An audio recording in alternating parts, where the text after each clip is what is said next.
परमपिता परमात्मा पूर्ण ब्रह्म सारी सृष्टि के रचनहार कुल मालिक कबीर प्रभु कबीर देव कबीर परमेश्वर यथार्थ आध्यात्मिक ज्ञान अर्थात तत्व ज्ञान को स्वयं ही आकर के वो ठीक ठीक बताते हैं। यहाँ के प्रभु यहाँ के स्वामी ब्रह्म द्वारा ब्रह्म ज्योति निरंजन काल के द्वारा भ्रमित यहाँ के नकली डुप्लीकेट संत ऋषि महर्षि जो वेदों गीता जी व पुराणों से अपरिचित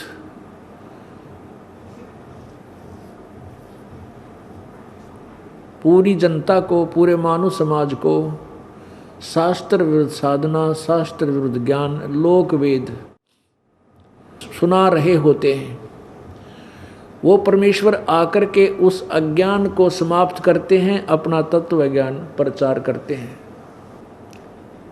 वो पूर्ण परमात्मा सर्वशक्तिमान सर्वसृष्टि रचनहार स्वयं आते हैं, अपने तत्व ज्ञान को अपनी प्यारी आत्माओं को जो श्रेष्ठ आत्माएं होती हैं अच्छी आत्माएं पुण्यकर्मी प्राणियों को आकर मिलते हैं, उनको अपने तत्व ज्ञान से परिचित कराते हैं। इसके विषय में आपने सुबह के सत्संग में सुना, आपने सुबह के सत्संग में सुना कि पूर्ण परमात्मा कबीर देव कबीर प्रभु सत्यलोक से आए और अपनी श्रेष्ठ आत्मा पुण्य आत्मा संत गरीबदास जी 10 वर्षीय बच्चे को मिले और फिर उनको अपने सचखंड में लेकर गए। उनकी आत्मा को वापस छोड़ा। जब ऊपर के सारे व्यवस्था को दिखा करके ब्रह्मा का लोक, विष्णु जी का लोक, शिव जी का लोक, ब्रह्मा जी का लोक और इस ब्रह्म ज्योति निरंजन काल का द्वीप ब्रह्मलोक, सभी लोक सभी ब्रह्मांड, फिर परब्रह्म के लोक 7 संख ब्रह्मांड और अपनी व्यवस्था सतलोक में उस परमेश्वर ने गरीबदास जी को सब दिखाई और बताई। उसके पश्चात गरीबदास जी की आत्मा को शरीर में छोड़ दिया। उस समय गरीबदास जी के सब को शरीर को जलाने की तैयारी की जा रही थी, अंतिम संस्कार किया जा रहा था, करने की तैयारी थी। उसी समय शरीर में हलचल हुई और परमात्मा की इस अमर वाणी को गरीबदास जी ने बोलना शुरू कर दिया। स्थानीय व्यक्ति, उस गांव के व्यक्ति परमेश्वर की वाणी को नहीं समझ सके कि ये गरीबदास बालक क्या बोल रहा है, जिस कारण से गरीबदास जी को बावड़ा कहने लगे, मेंटल, कि ये लड़का तो मेंटल हो गया। लेकिन इकलौता पुत्र और वो भी 12 वर्ष के बाद परमात्मा ने रजा बख्शी थी, तो ये सोचा सभी ग्रामवासियों ने, घर वालों ने, हे परमात्मा शुक्र है तेरा ये बालक जीवित हो गया। या लड़की गरीबदास जी की माता श्री इस बच्चे को देखकर जीवित रहेगी, नहीं तो ये मर जाती बिलख बिलख। कोई ना जैसा भी बावला है पागल है, बच्चा जीवित तो है। इस तरह संतोष पाया और गरीबदास जी अमृतवाणी बोल रहे थे, आंखों देखा ऊपर की परमात्मा के सचखंड की और सर्व वेदों, 4 वेद, 18 पुराण, 11 उपनिषद, महाभारत, गीता जी, उन सभी का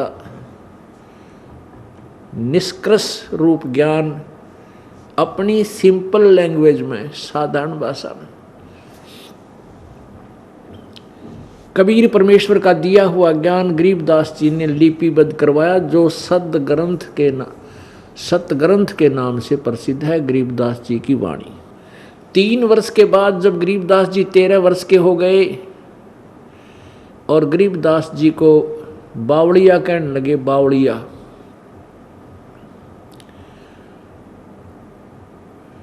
क्योंकि गरीबदास जी यही वाणी बोला करते थे, आनंद लेते थे, प्रभु की महिमा गा गा कर सुनाया करते थे। कहीं बच्चों को इकट्ठा कर लेते थे, कहीं खेत में पालियों को इकट्ठा करके ये वाणी सुनाना शुरू कर देते थे। तो बच्चे भी ये कहने लगे कि ये लड़का तो गरीबू तो बावड़ा हो गया, बावड़ा। और पुण्यात्माओं, अकल अलूने दीखते ये सर्व अकल के मूल, हरदम रटे हरि नाम को ये झूले अनहद झूल।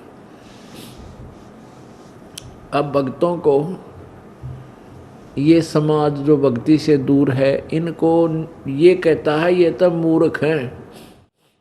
तीसरे दिन सत्संग में जा बैठे हैं, हफ्ते तो 15 दिन में सत्संग में जाते हैं, पैसे बर्बाद करते हैं, घर का काम करते नहीं।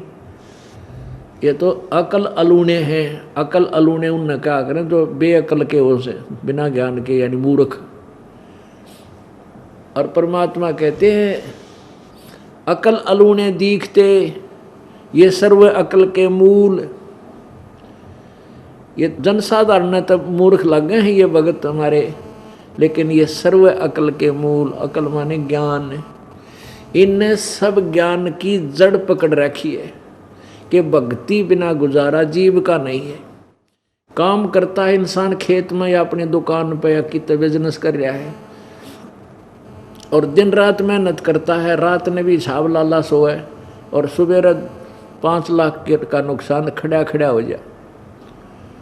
बताओ चतुरता और वो मेहनत के काम आई। उस मेहनत तो करनी है, लेकिन मेहनत में बरकत परमात्मा देगा।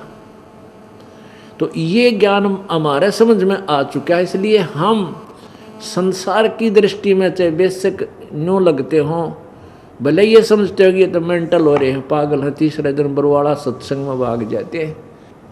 तो आप जी के लिए परमात्मा कहते हैं अकल अलूने दीखते ये सर्व अकल के मूल, हरदम रटे भगवान को ये झूलने अनहद झूल। ऐसे ही गरीबदास जी को जनसाधारण तेनू कहा करता मेंटल हो गया, इसने और बात ना आती, पता नहीं क्या भाषा बोल रहे हैं। पुण्यात्माओं, 3 वर्ष बीत गए, इसी तरह कहानी चलती रही। एक दादू पंथ का एक दादू साहब वो हैं जिनको परमात्मा कबीर जी ऐसे ही मिले थे जैसे गरीबदास जी को मिले। उसमें दादू साहब जी 7 वर्ष के बच्चे थे,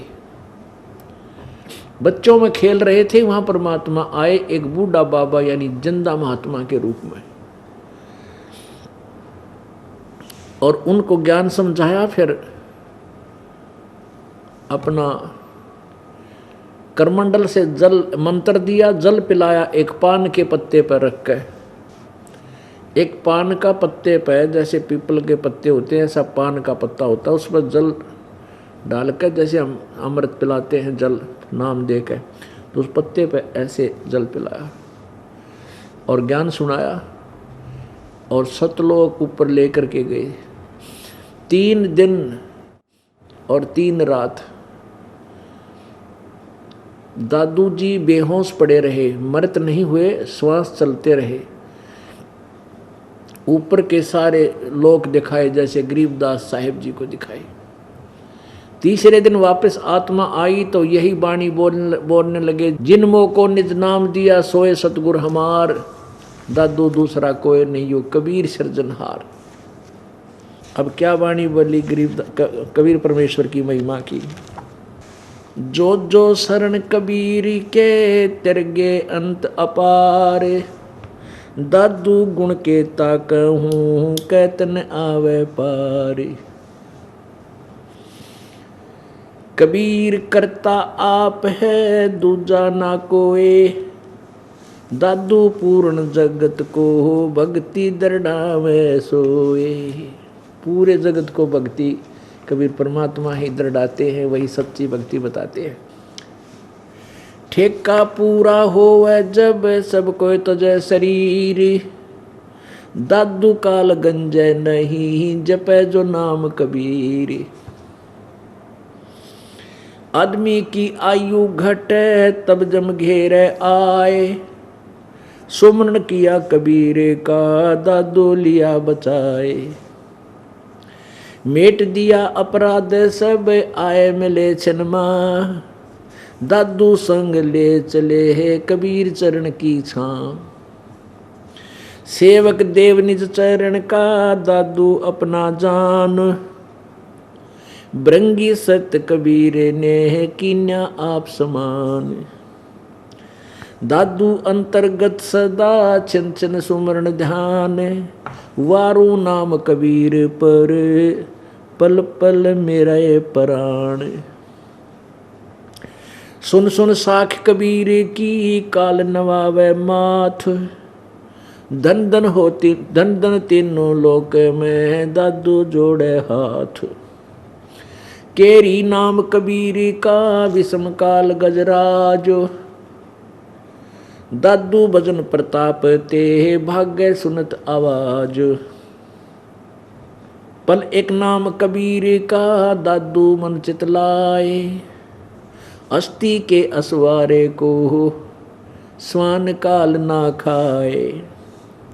सुमरत नाम कबीर का कटे काल की पीड़, दादू दिन दिन ऊंचा होवे है परमानंद सुख सीर। दादू नाम कबीर की जो कोई लेवे ओटे, तिनको कभू लागे नहीं काल वज्र की चोट। और संत सब कूप हैं केते झरी तानीर, दादू अगम अपार है दरिया सत्य कबीर। अब ही तेरी सब मिटे जन्म मरण की पीर, श्वास उश्वास सुमर ले दादू नाम कबीर।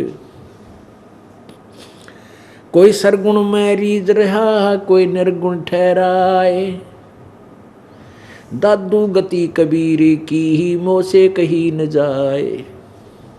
दादू नाम कबीर का सुन के कांपे काल, नाम भरोसे नर चले तो होए न बाका बाल। जिन मोह को निज नाम दिया सोए सतगुरु हमार, दादू दूसरा कोई नहीं ये कबीर सिरजनहार।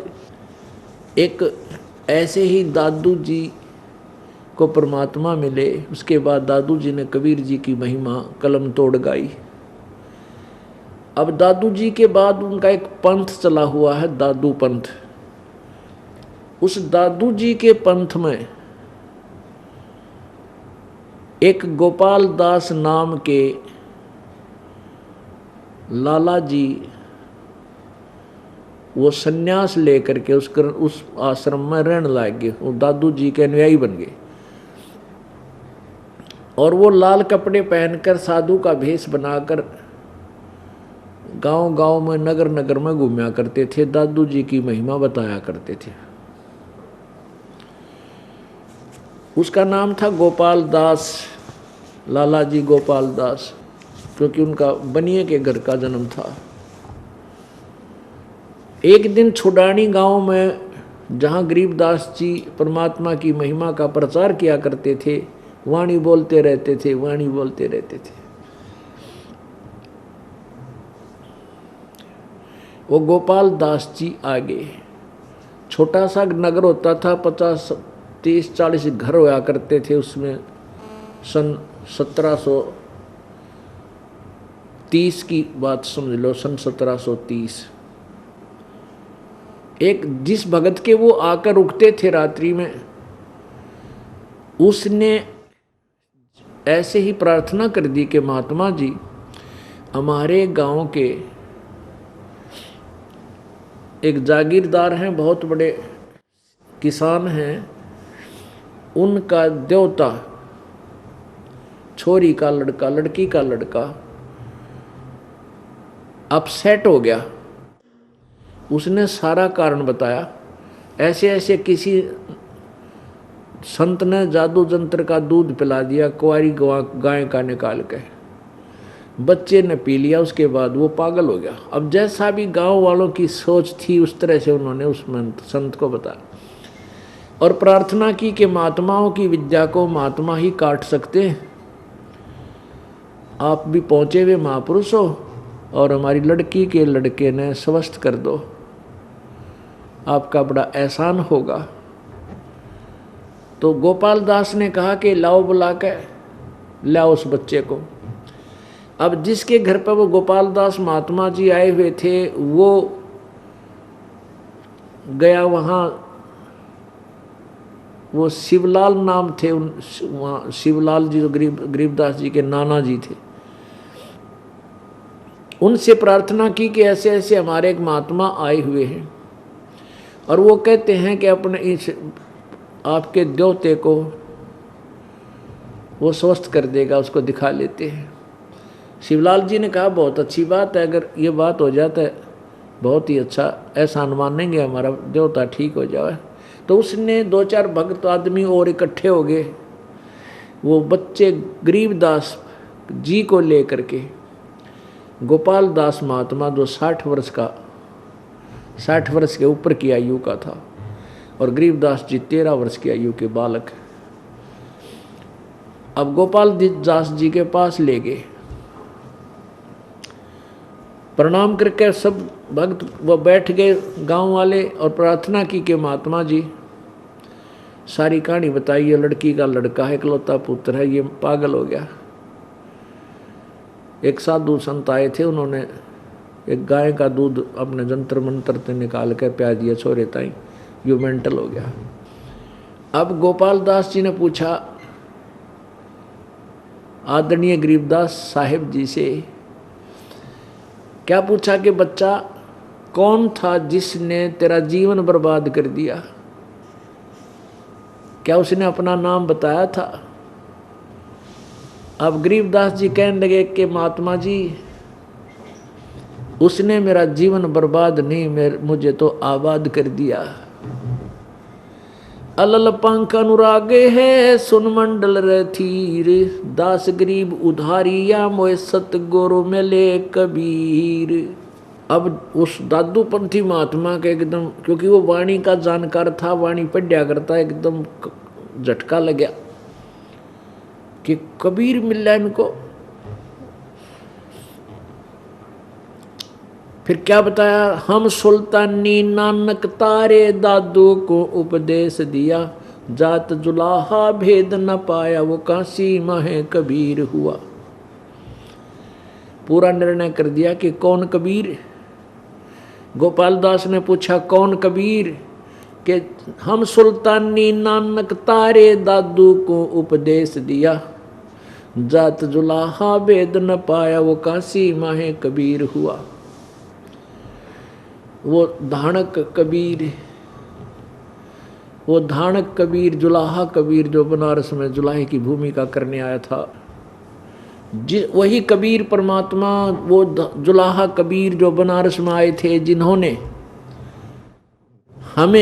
हम सभी को, किस किस को? गरीबदास जी को, अब्राहिम सुल्तान अधम, हम सुल्तानी, अब्राहिम अधम सुल्तान को सुल्तानी बोला है।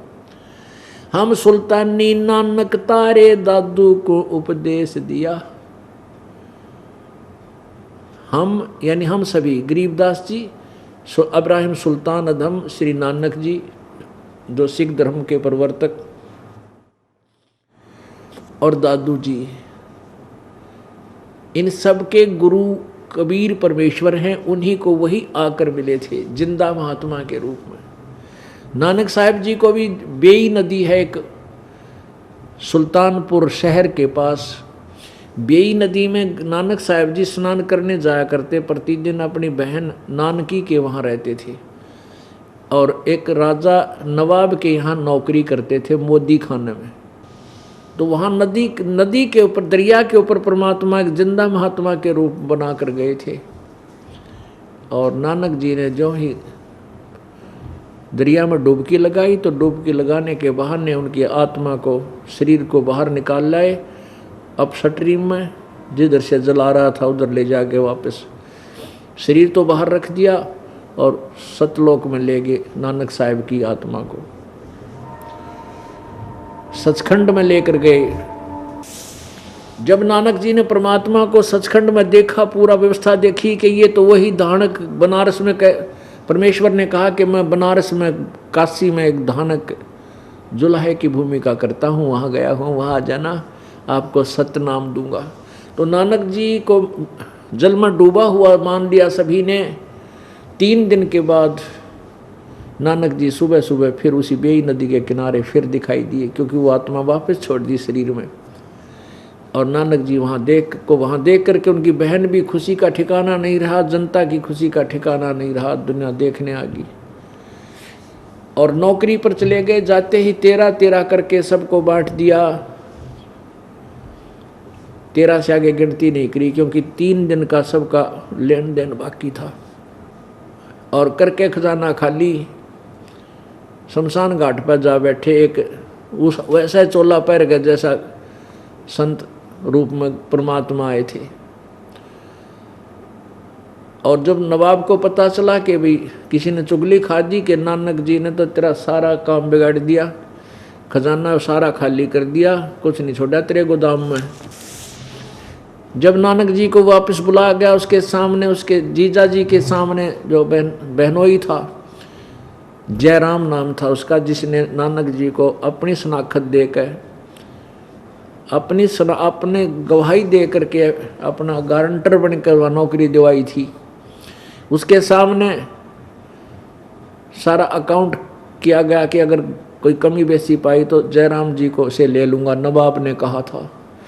जब गिनती की, अकाउंट किया तो पूरा हिसाब किताब पूरा हो गया, कोई पैसा कम नहीं, बल्कि 760 रुपये नानक जी की तरफ फालतू बच गए और नवाब का खाता पूरा हो गया। उस समय के 760 रुपये आज के 7.5 लाख, बल्कि 15-20 लाख के बराबर पैसे रुपये समझो। तो नानक जी से कहा कि ले अपने पैसे, ये आपके हैं, ले जाओ। नानक जी ने वहीं छोड़ दिया कि मुझे नहीं चाहिए, गरीबा बांट दे। उस दिन के बाद ये पता चला कि भगवान कोई और है, हम किसी भगवान मान रहे थे। नानक जी हिंदू धर्म में जन्म होने के नाते ऐसे ही गीता जी पढ़ा करते थे, जो सिरफरे पांडे थे, ब्रजलाल पांडे, जिसने क्या है का नहीं पता था। श्री कृष्ण जी को सर्वेश्वर, महेश्वर, परमेश्वर, कबीर, क्या नाम है, विष्णु जी का अवतार, यही बताया करते थे। जैसी दंत कथा हम हिंदू धर्म में सुना करते थे। जब उन्होंने आंखों देखा अपने आंखों से कि ब्रह्मा विष्णु महेश की सतीथि क्या है और परम अक्षर ब्रह्म परमात्मा कौन है, वो तो कोई और है जिसकी पूजा करनी चाहिए। और उसने कहा कि मैं बनारस में मिलूंगा। तो बनारस में, काशी में पहली उदासी यानी पहली यात्रा पैदल चल पड़े। बनारस में जाकर देखा, वहाँ पर वही परमात्मा जो सतलोक में देखा था नानक साहब ने, वही वहाँ धानक रूप में देखा। और अमृतवाणी बोली, फाई सूरत मलुकी वेश, ए ठगवाड़ा ठगी देश, खरा सियाणा भोता बार, ये धानक रूप रहा करतार। गुरु ग्रंथ साहिब पृष्ठ नंबर 24 में महला पहला की वाणी लिखी है। महला पहला की वाणी श्री नानक जी की वाणी है। उन आंखों देखा लिखा कि फाई सूरत मुल्क की वेश, ये मोहनी सूरत जो मैंने सचखंड में देखी थी, ये वही परमात्मा धानक रूप में आज यहाँ विराजमान है।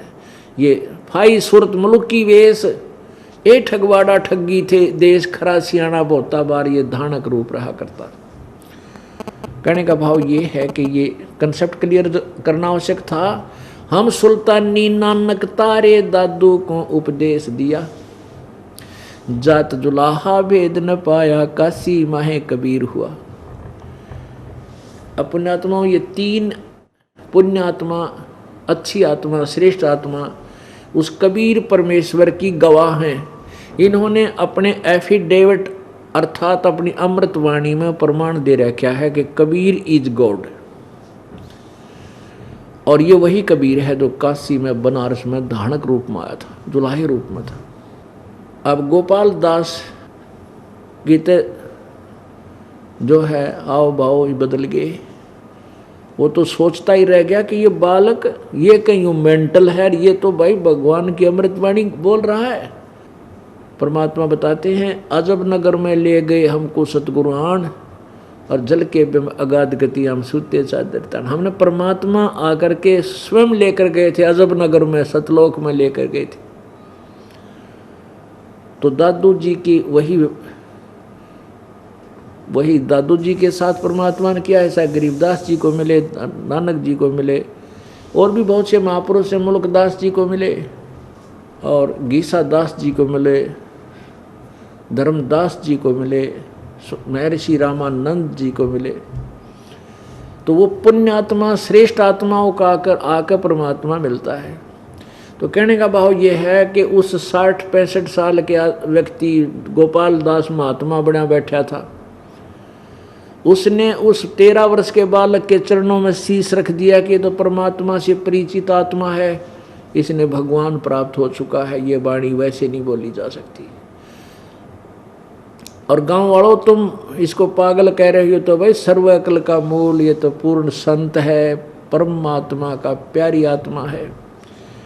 अब गांव वाला ने सोचा भाई यो बाबा जी भी मेंटल हो गया, इस बच्चे की गेला इस बालक के साथ साथ फिर रहा है, चरणा में माथा टेका है, और यूं कह रहा है कि हे गरीब महाराज जी, ये 65-60 वर्ष का गोपाल दास 13 वर्ष के बालक गरीबदास जी को कहते हैं कि आप ये अमृतवाणी लिखवा दो, मैं पढ़ा हुआ हूँ, मैं आप ये वाणी लिख लूँगा, आप वाणी लिखवा दो। आने वाले समय में कलयुग में ना जाने कितने जीवों का उद्धार होगा प्रभु। तो गरीबदास जी आगे आगे चल दिए, नहीं बोले उसने। फिर बार बार प्रार्थना करी, जब कहा कि गोपाल दास यदि पूरी लिख है, जितनी मैं लिखवाना चाहूँ तो मैं लिखवाऊँ, ना तो नहीं लिखवाऊँ। तब उसने कहा कि महाराज जी मैंने कोई काम नहीं करते, कति फारिग होकाया हुआ हूँ, संन्यास ले रखा है, आप बोलो ये दास लिखेगा। गरीबदास जी का एक बडबेरी का बाग था, उस क्षेत्र में पहले ही से जाड़ बोझड़े हुआ करते, जल था नहीं इतना। बडबेरी का यानी बेरी का बाग था, उसके अंदर एक जांडी थी। उस जांडी के वृक्ष के नीचे बैठ के सुबेरे बैठ जाते, गरीबदास जी बोलते और गोपाल दास जी बही में लिखने लगे। 6 महीने तक लिखते रहे। अपुण्य आत्माओं, वही अमरवाणी आज हमारे पास उपलब्ध है। उसी आंखों देखा परमात्मा। गरीबदास जी कहते हैं हम देखा सो साच है और सकल परपंच। हम आंखों देखी कहते हैं कहीं सुनी नहीं। हमने जो बोला है वो ज्ञान, वो अनुभव अपना आंखों देखा बताया है, किसी के कहे सुने से नहीं। और जो गरीबदास जी ने आंखों देखा था वही हमारे सदग्रंथ, हमारे पवित्र वेद प्रमाण कर रहे हैं कि वो वही परमात्मा है, और वो ऐसे अपनी प्यारी आत्माओं को आकर मिलता है, उनको तत्व ज्ञान से परिचित कराता है। इसका एक प्रमाण वेदों में दिखाते हैं। देखिएगा ऋग्वेद मंडल नंबर 9-10, महर्षि दान सरस्वती।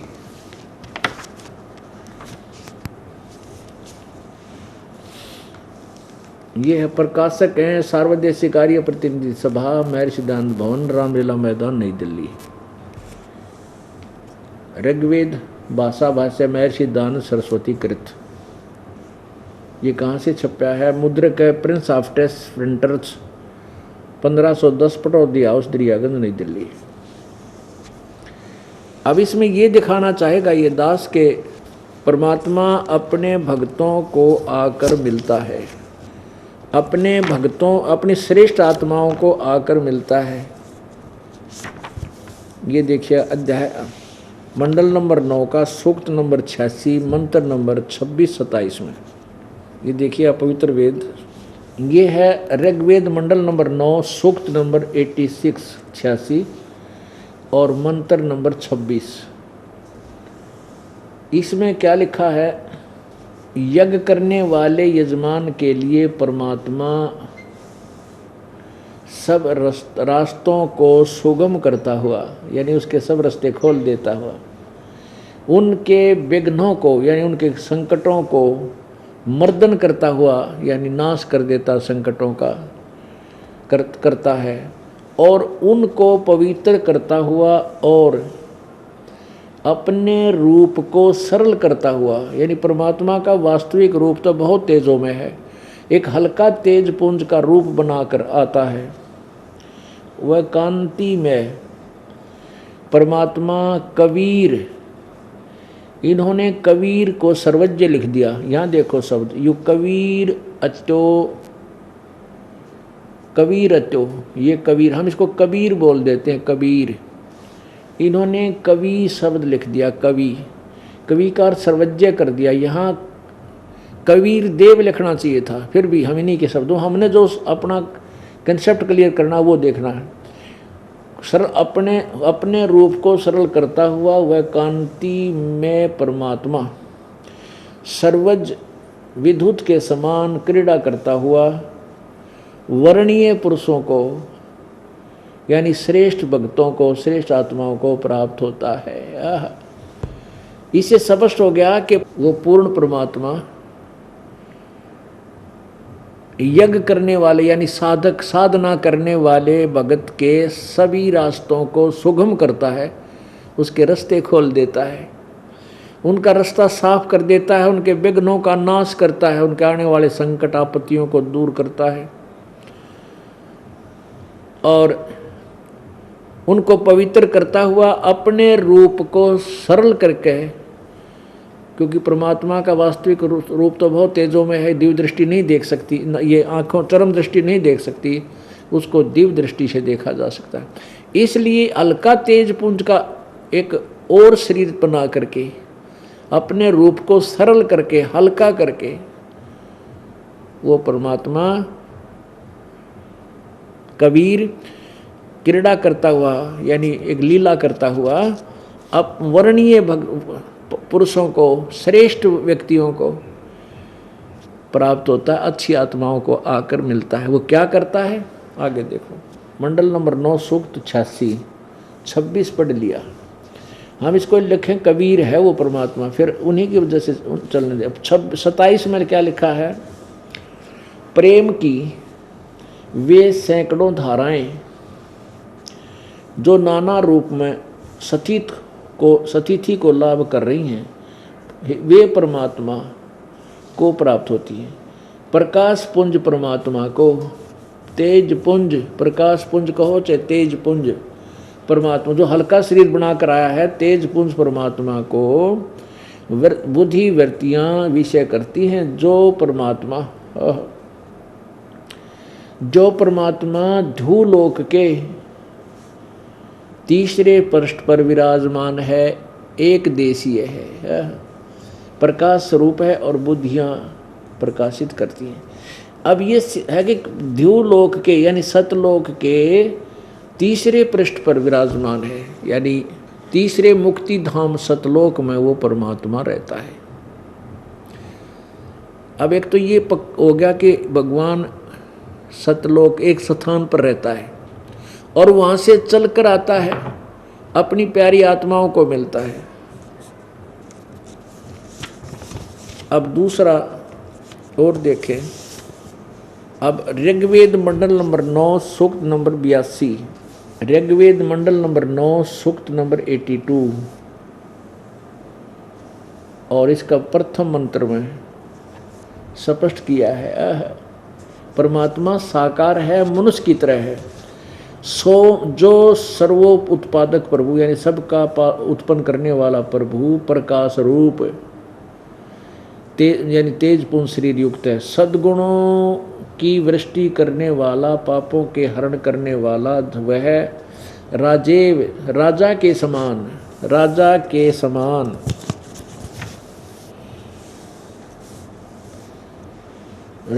समान दर्शनीय है, राजा की तरह देखने योग्य साकार है और वह पृथ्वी आदि लोक लोकांतरों के चारों ओर शब्दमान हो रहा है। वह वर्णीय पुरुषों को, श्रेष्ठ भक्तों को, अच्छी आत्माओं को, जो दृढ़ भक्त हैं एवं दृढ़ भक्त हैं, उसको पवित्र करता हुआ प्राप्त होता है। उनको आकर मिलता है वो परमात्मा, और दृढ़ भक्तों को, अच्छी आत्माओं को मिलता है, आवाज करता हुआ, चलता गरजता हुआ आता है। जिस प्रकार विद्युत स्नेह वाले स्थानों को आधार बनाकर प्राप्त होता है, को आधार बनाकर प्राप्त, उसी प्रकार उक्त गुणों वाले परमात्मा ने इस ब्रह्मांड को उत्पन्न किया। आगे देखो तीसरे में सूक्त नंबर 9 मंडल नंबर 9 सूक्त 82 मंत्र नंबर 3। यज्ञों, पवित्र यज्ञों में रक्षा से आप प्राप्त होते हैं, और पृथ्वी आदि लोक लोकांतरों में गति करते हुए सर्वव्यापक आप स्वयं गतिशील होकर, यानी चलकर विराजमान होते हैं। वहाँ आते हो जहाँ भगवान की भक्ति होती है। आप कैसे हैं? सबके तर्पक हैं, सबके रक्षक हैं, और बड़े बड़े गतिशील पदार्थों के नियंता हैं, और पृथ्वी आदि लोक लोकांतरों के केंद्र होकर सब में रक्षा को उत्पन्न करते हो। अब इन श्लोकों ने सिद्ध कर दिया परमात्मा कहीं एक स्थान पर है, वहाँ से चल कर आता है, और वहाँ वो राजा की तरह दर्शनीय है, देखने योग्य साकार है, और अपनी प्यारी आत्माओं को आकर मिलता है। आगे देखो वो कबीर है, ये तो क्लियर है ही। ये देखो जब ऋग्वेद मंडल नंबर 9 सूक्त नंबर 96 इसमें 16वें मंत्र में न्यों पूछा है कि हे परमात्मन, सर्वोपरि रहस्य श्रेष्ठ नाम जो आपकी तुम्हारी संज्ञार्था जो नाम है उसका ज्ञान कराएं, आप उसका हमें ज्ञान करा दो। इसमें वो ज्ञान कराया है कि वो परमात्मा स्वयं आता है और अपने पवित्र ज्ञान को कबीर गिरभी माने कबीर वाणी के द्वारा बोलता है। वो कबीर संत सोम, वो कबीर परमात्मा शिशु जगानम शिशु रूप में प्रकट होता है, वो परमात्मा ही होता है।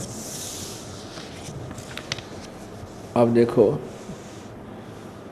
18वें श्लोक में, अभी 17वां आपने देखा, 18वां देखो मंडल नंबर 9 सूक्त नंबर 96 का श्लोक नंबर 18।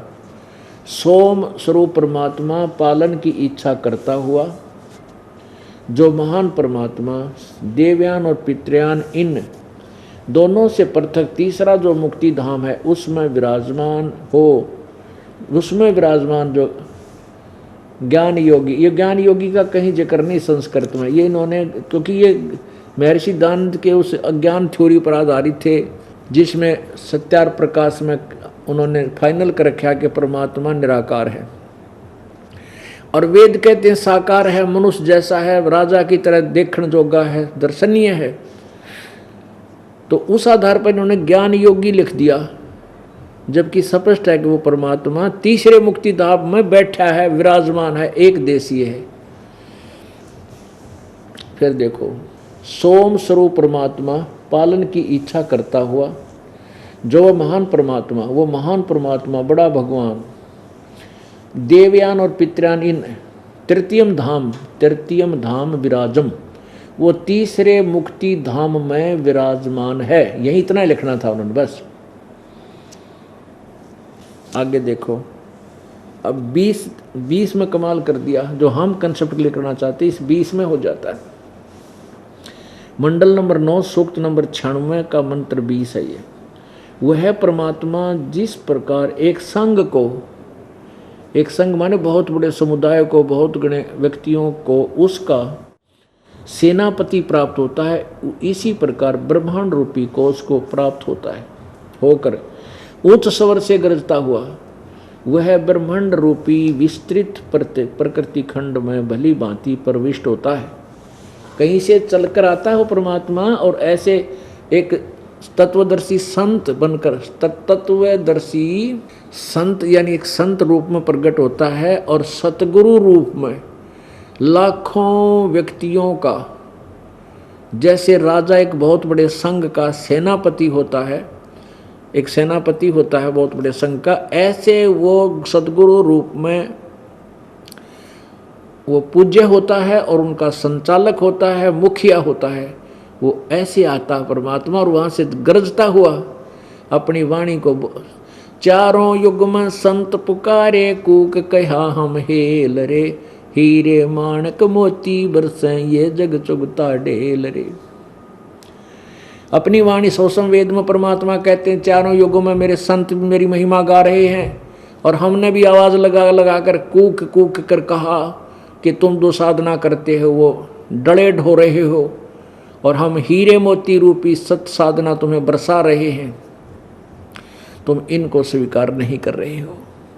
चारों युग में संत पुकारे, कूक कहा हम हेल रे, हीरे माणक मोती बरसें ये जग चुगता ढेल रे। वही यहाँ पर प्रमाण है कि वो परमात्मा जब आता है, जैसे एक बहुत बड़े संघ का सेनापति मुखिया होता है, ऐसे वो बहुत बड़े अपने शिष्यों का मुखिया होता है, गुरु रूप में होता है। और देखो आगे इस बीच में चल रहे हैं, वह परमात्मा जिस प्रकार एक संघ को उसका सेनापति प्राप्त होता है, यानी उनका मुखिया होता है, उसी प्रकार ब्रह्मांड रूपी कोश को प्राप्त होता है, होकर उच्च स्वर से गरजता हुआ उस ब्रह्मांड रूपी विस्तृत प्रकृति खंड में भली भांति प्रवेश होता है। यानी ऊपर से आता है सतलोक से और पृथ्वी आदि इन ब्रह्मांडों में प्रवेश कर जाता है। और जैसे कि मरियम माने मनुष्य, जैसे मनुष्य सुभर शरीर धारण करता हुआ, जैसे मनुष्य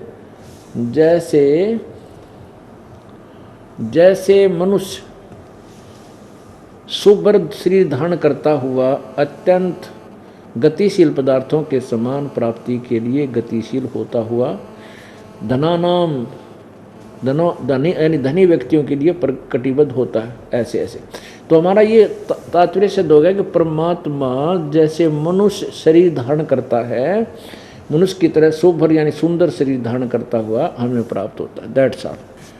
अब यही ये दास पहले ही आपको बताया करता था, जो पुराने भक्त उनको खूब पता है कि जब तक हमने वेदों को छुआ भी नहीं था, देखा भी नहीं था वेद कैसे होते हैं, उस समय परमात्मा ने हमें यही ज्ञान बताया था। और परमात्मा की महिमा ये दास पहले से यही गाया करता था और सुनाया करता था। अब इससे हमारा ये कंसेप्ट क्लियर हो गया, ये विषय कंप्लीट हो गया कि कबीर परमात्मा वो परमात्मा वही है जिसके वेद गवाह हैं, जिसके बारे में वेद भी बता रहे हैं। परमात्मा कबीर देव ने स्वयं आकर कहा था, वेद मेरा भेद है और मैं ना वेदन के माही, और जौन वेद से मैं मिलूं ये वेद जानते नहीं। परमात्मा अपनी महिमा सूक्ष्म वेद में, सौक्ष्म वेद में, अपनी ही अमृतवाणी में स्वयं ही वर्णन करते हैं। और ये पांचों वेद परमेश्वर ने इस ब्रह्म को दिए थे, ज्योति निरंजन काल को, और इस काल ने डांडी मार दी। इसने एक ऐसा काम किया कि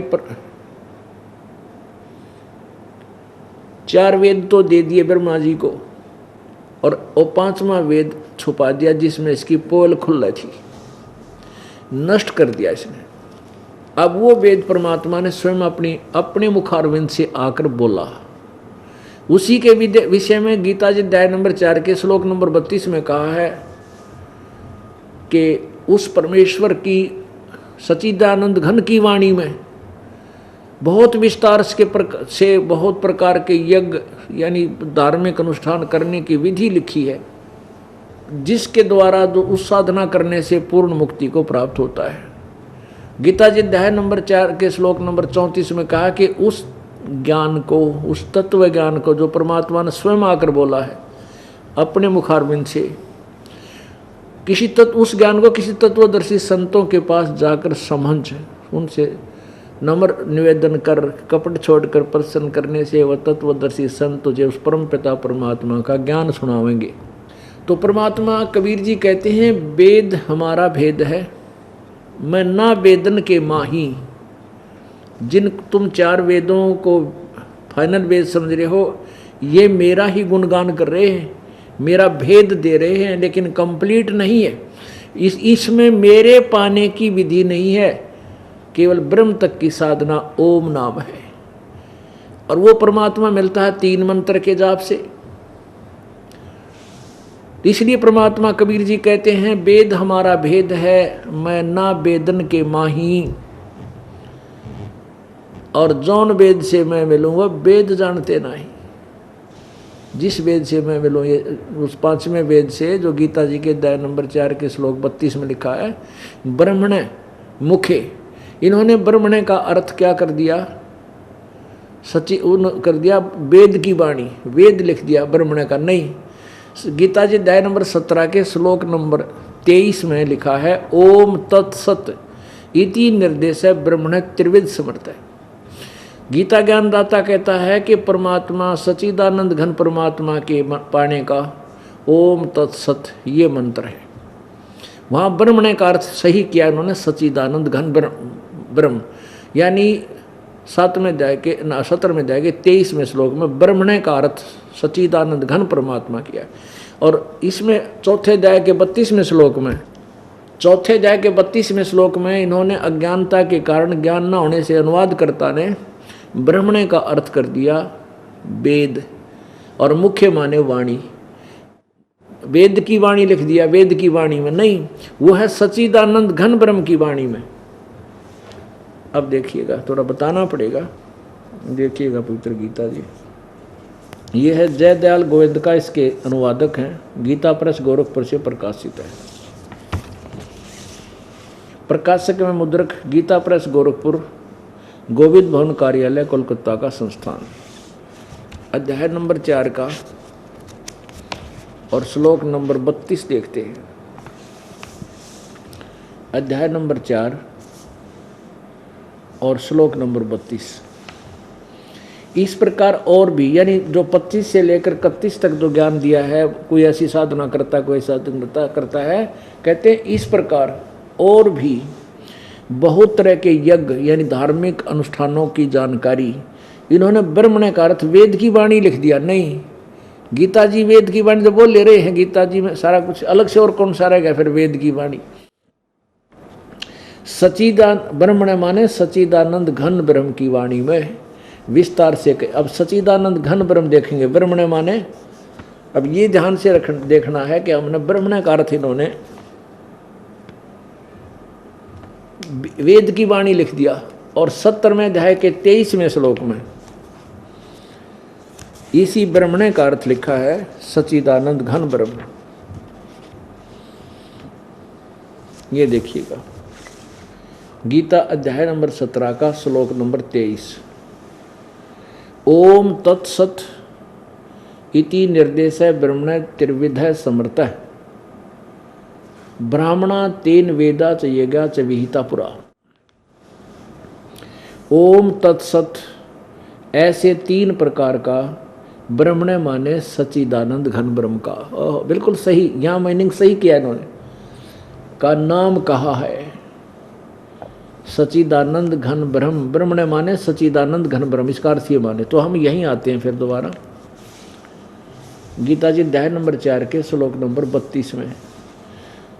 इस प्रकार बहुत तरह के यज्ञ सच्चिदानंद घन ब्रह्म की वाणी में, सच्चिदानंद घन ब्रह्म यानी गीता ज्ञानदाता से कोई और है पूर्ण परमात्मा, उसमें विस्तार से कहे गए उनको, उन सब को तू कर्म जान, यानी कर्म से, कर्म करने से, काम करते करते पूरे होने वाले जान, मन इंद्रिय और शारीरिक क्रियाओं द्वारा संपन्न होने वाले जान।